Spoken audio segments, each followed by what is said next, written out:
Welcome back to the shop. If you're a new viewer, I am the convicted Christian. I am 7 years clean and sober. 8 years will be next month on the 28th. I did almost 10 years in prison, and now I am free, off parole, completely out of the system for almost 8 years now. A little bit longer. Actually, now it would be 8 years. Look at that. And I believe it was all due to what Christ has done in my life, for my belief and what has changed inside of me.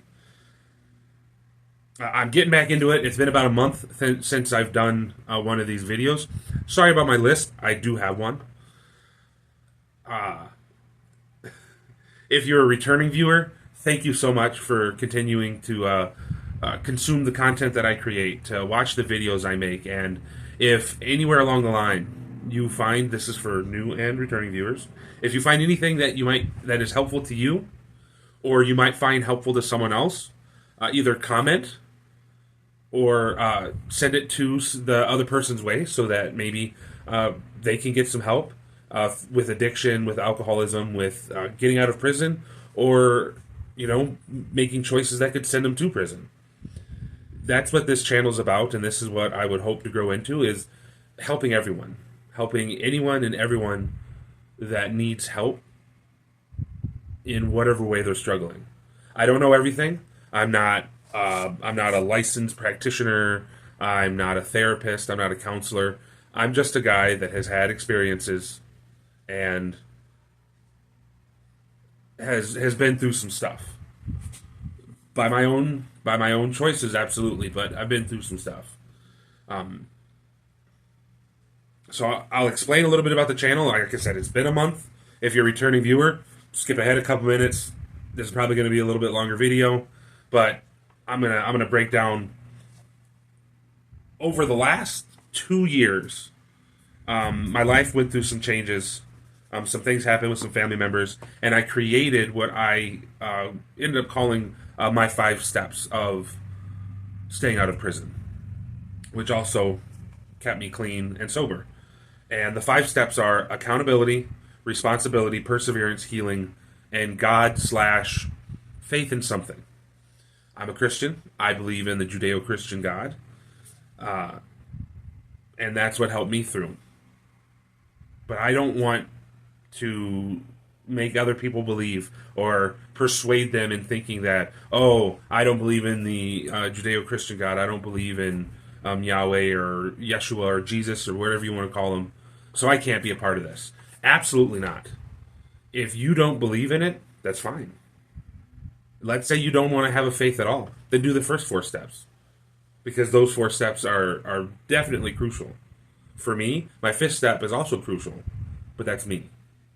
And that's some of the people that may need it. But if that doesn't work for you, then don't use the 5th step. If you want to know more in depth about them, go back to my first 6 videos, I believe. And there's another intro and a little bit more about me and how I view the 6 steps and or the 5 steps, and how I utilize them in my day-to-day and what got me to where I am now, being a member of society and just trying to help others. So that's what this channel is about if you're new. And what I do is I started a new thing, and I'm going to be reading a Bible verse in the beginning and then a slight explanation of what I believe it means to me in my particular situation. And hopefully it means something to you guys as well. If you don't want to listen to it, skip ahead a few minutes. I don't mind. This is a Life Story Monday, so after this I will be getting into what happened to me after my time in minimum and upon my release. So today we're going to talk about, or I'm going to read Ephesians 6:10 through 12. And I actually wrote it down. That's how crazy this channel's getting. I always fly off the cuff and always talk from my heart. And I'm actually writing and reading stuff. Man, I never thought I'd see that happen. Anyways, Ephesians 6:10 through 12. Finally, be strong in the Lord and in his mighty power.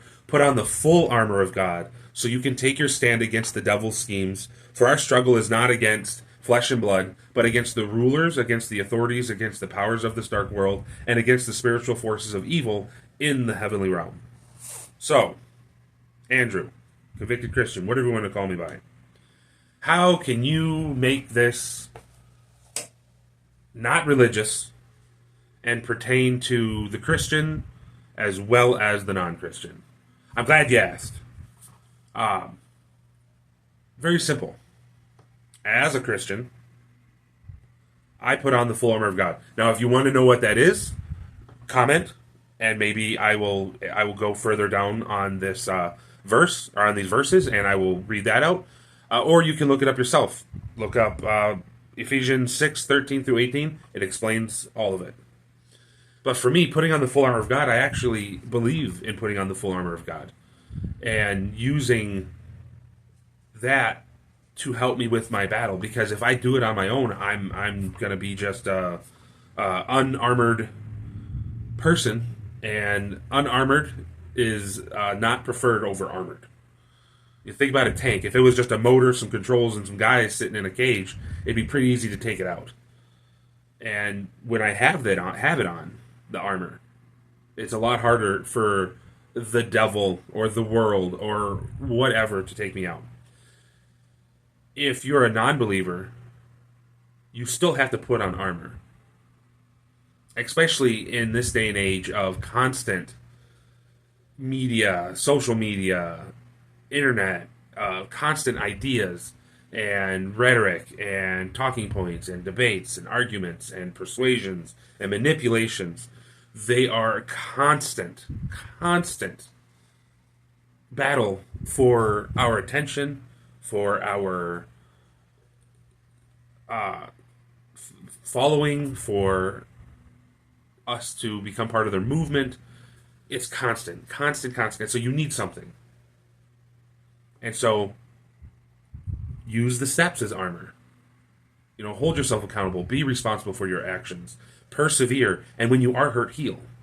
When things have gone a little bit of astray from your initial morals, back off. Give yourself time to reassess and get back in there. And in verse 12, it talks about against the rulers, the authorities, against the powers of the dark world, and against the spiritual forces of evil. Now, I take that literally. I think that there are things in this world that are constantly against us as humans and creations of God. But if you're struggling with addiction, there are things in your heart that rule over you. There are things in your mind that have authority over your actions. Now, you don't have to listen to them. But when you are in your full addiction and you are strung out and you are looking for that next hit, it's really hard to say no. When your body is ravaged with pain and ache, and your mind's going a mile a minute, and you know the one thing that'll make it all go away, it's pretty hard to say no, isn't it? And if you don't have your armor, it's dang near impossible. So if you don't have the armor of God, choose what armor works for you. If it's mantras, if it's positive self-talk, if it's the support of other people. There's a lot of power in surrounding yourself with people that love you and want the best for you and are going to do everything in their power to make sure that you get through whatever situation you're dealing with. Absolutely. Use that as armor. Because I'm not talking about going against the rulers of your local government. I'm not talking about going against the authorities of the federal government or vice versa or any of that stuff. Because we have a constant battle within our heart. Our want to do what we know we shouldn't, and our want to, and it's not even a want, it's our craving to be a part of something good and healthy. So, put on your armor, boys and girls. Ladies and gentlemen, whoever you are. Put on your armor and stand in the battle of your addiction. Stand in the battle of the wrong choices you made and now holding yourself accountable in them. Because every battle that you face will make you stronger and allow you to take on the next battle, which will be harder. Always protect yourself against addiction, against negative self-talk, against all the things that are going to lead you down a path that you don't want to go and will bring you pain and sorrow and hurt.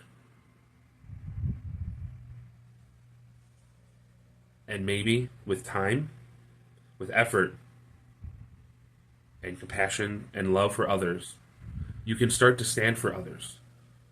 Give them time to put their armor on. Be their armor for them so that they can start to stand in their own battles. And you can stand side by side with each other. One stumbles, the other picks him up.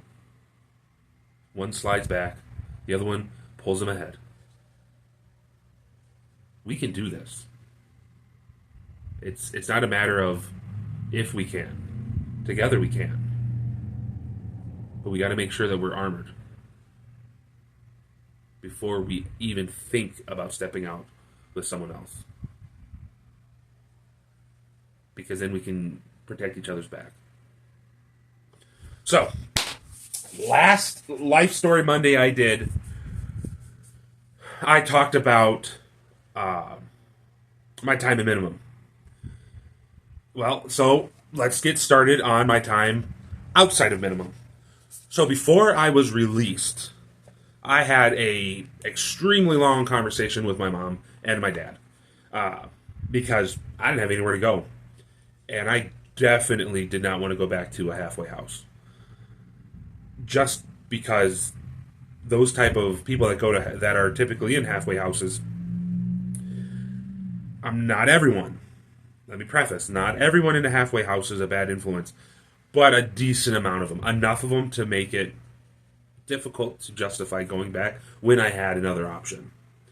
So me and my mom and my dad, my parents, we had a conversation. And we decided to write a family agreement about me coming to live back with them. Because they had a new place.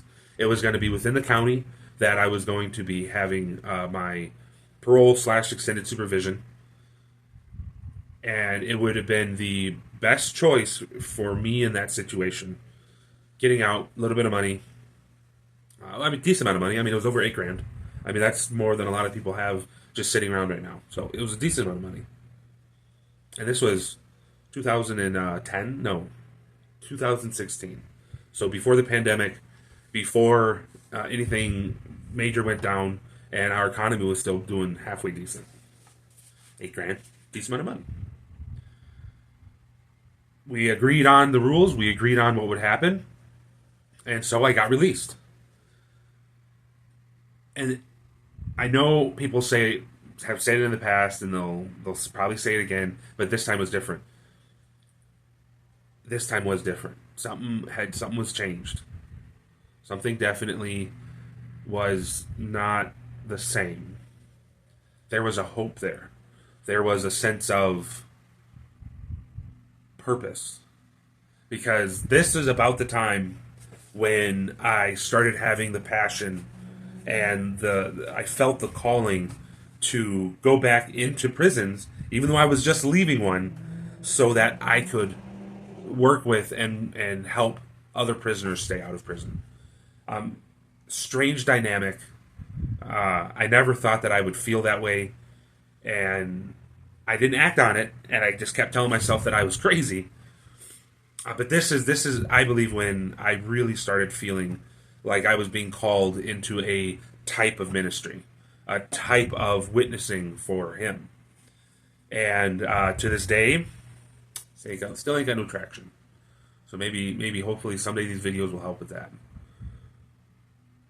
Not for lack of trying. I've had my dry spots where I didn't want to try, but I'm still trying. I still want to get in there. I want to help show that people can succeed out here, and maybe someday I'll get the chance to do that. But I got out, got my dream car. This had been my favorite car ever since Fast and the Furious 2 came out. It was the Mitsubishi Eclipse Spider, so it was convertible.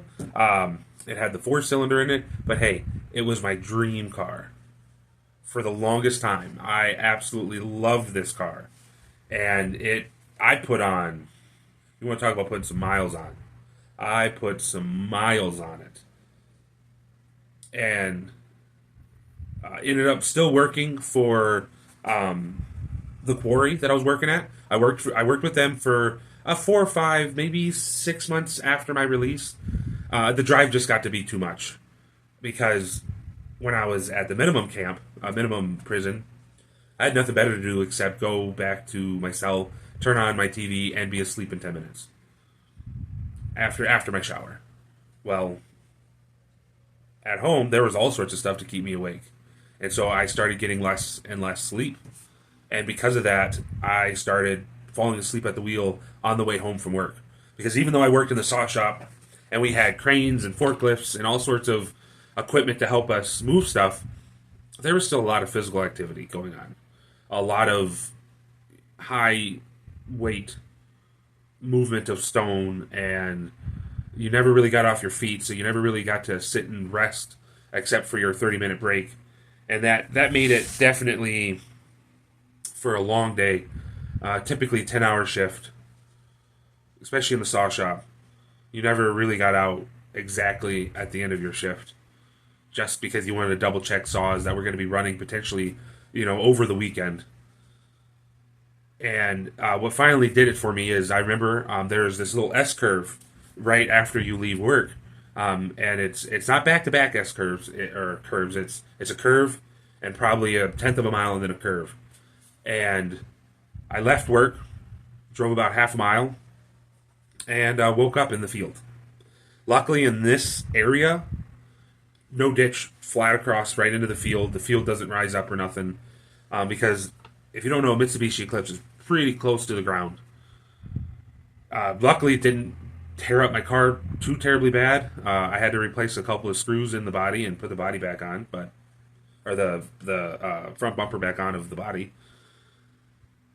And that was it. But I literally fell asleep at the wheel, drove around the first curve, and lost it there. Car was still on, so I ended up just driving out of the field and drove home. And I could feel myself on the way home still trying to fall asleep, even after a scare like that. No drinking, no drugs, nothing at this time. I hadn't gotten clean and sober, but I didn't drink at work, and I never drank and drove, except the one time in I can't remember which video it was I talked about, but I never did it after that. That was just me being that tired. So, ended up quitting that job before I even had another job lined up, like a dum-dum. And so now, I had some money left still, but I was definitely scrambling because I still had child support to pay, and I knew my PO was going to be on my butt pretty hard. And I had probably one of the more strict POs at this point. If not the strictest, probably the second. She was very, very tough, which I don't know anybody that comes out of prison that doesn't need a tough PO. Honestly, we need it. I don't care who you are. You need someone watching you just to make sure that you stay on the straight and narrow. But, so, scrambled. Lived with my parents, still living with my parents. Scrambled. And got a few temp service jobs, didn't pay very good, didn't like the jobs. Some of them were just temp, like actual temp jobs, not temp to hire. And some of them I couldn't see myself doing the job. A lot of line work, and call me undisciplined, I struggle with line work. It's entertaining for the first 2 weeks maybe, but then once I get the movements down, once I get the process down, it gets real boring. My mind wanders. I make a lot of mistakes. I'm not fully engaged because there's nothing to fully engage with. Until I got a job at a aluminum diecast place, and I was actually allowed to be the CNC operator. I wish I would have been the programmer, or I had learned to be the programmer. A lot more money in that, and a little bit more engaging in your job. But still, I never operated a machine like this before, and I got to see some of the inner workings, and I got to do some things like QC that I never got to do. So I learned some skills. I learned how to read more of a mechanical blueprint instead of a residential blueprint or a housing blueprint. I actually quite enjoyed that aspect of it. It was nice. And I got to move to being a grinder, so then I got to QC even more and try to do that real good. I got to run a ball bearing blasting machine. That was actually a lot of fun, but a lot of cleanup. That machine wasn't exactly in the best shape, and so I had to clean up after it a lot. I also ran some dies in the furnace room. That was probably the most fun of the jobs there. I actually would hand pour. Sometimes we did have some machine metal pouring machines, but a lot of it was hand poured. You'd pick your right size ladle. You'd literally scoop up liquid hot aluminum, and you pour it into a mold, and there you are. And then you have to dress the mold. So you have to paint it with either graphite or thermal paint because you need certain spots to stay hotter and you need certain spots to release. That's what the graphite's for. You learned all this stuff. It was just, I don't want to call it fun because it was also very hot and you could hurt yourself very easily. But it was definitely an experience that I'm glad that I had. And that was something that I'm glad that I was able to go through. Dirty as all heck, though. You got out of that furnace room, and you were black from head to toe. I mean, we had arm covers, and we would wear goggles and hard hats, but any exposed piece of skin, it was black. It was absolutely filthy in there. And I wouldn't trade my time there for anything. I had a couple of guys that I enjoyed talking to. It was not a bad place to be, and I'm glad that I got that experience. But around the time that I was working at Watchery, I ended up meeting someone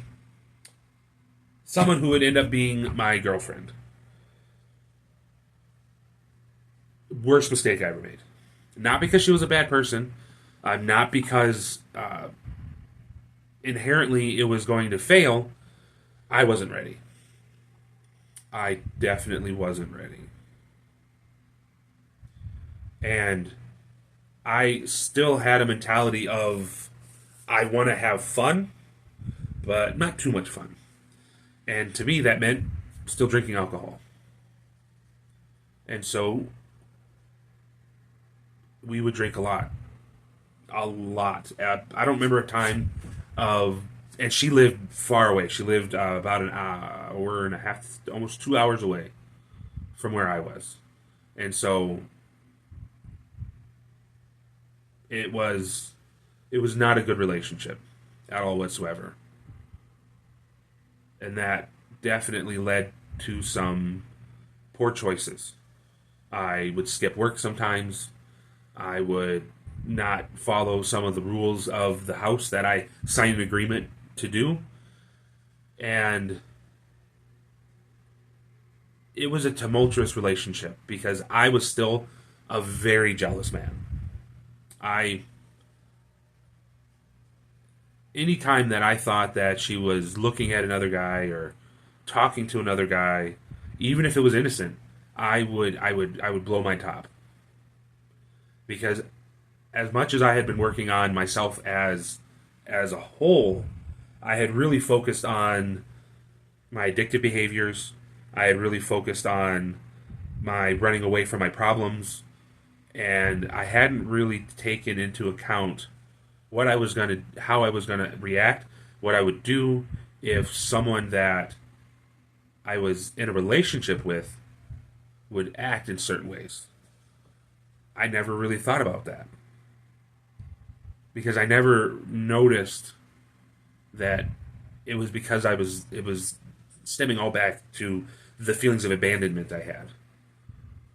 You know, if I'm dating somebody and they're looking at somebody and thinking about, you know, leaving me, abandonment.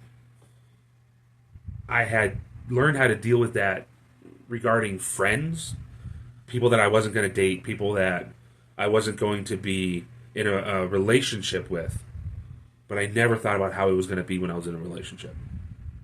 And so we would go to the bar, and she was a very outgoing person.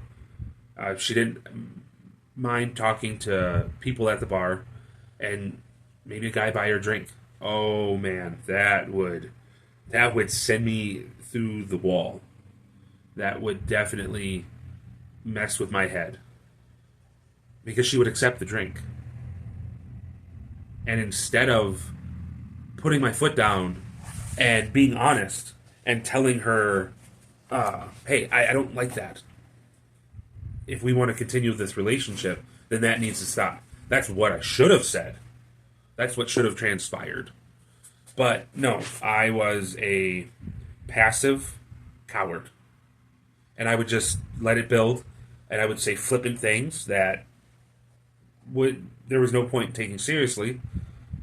And then when it was all said and done, I would snap on her, and we would have just the largest argument you've ever heard. All because I couldn't deal with my own emotions. That is probably the biggest reason why it was a mistake to get into a relationship with this woman.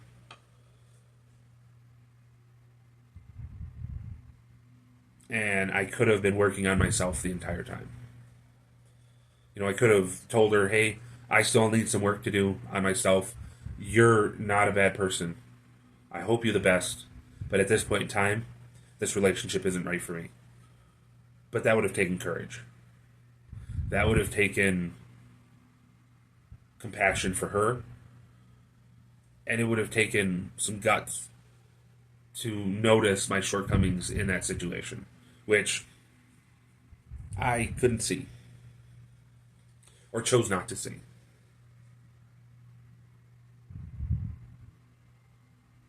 And so it led me down a path that almost brought me back to prison.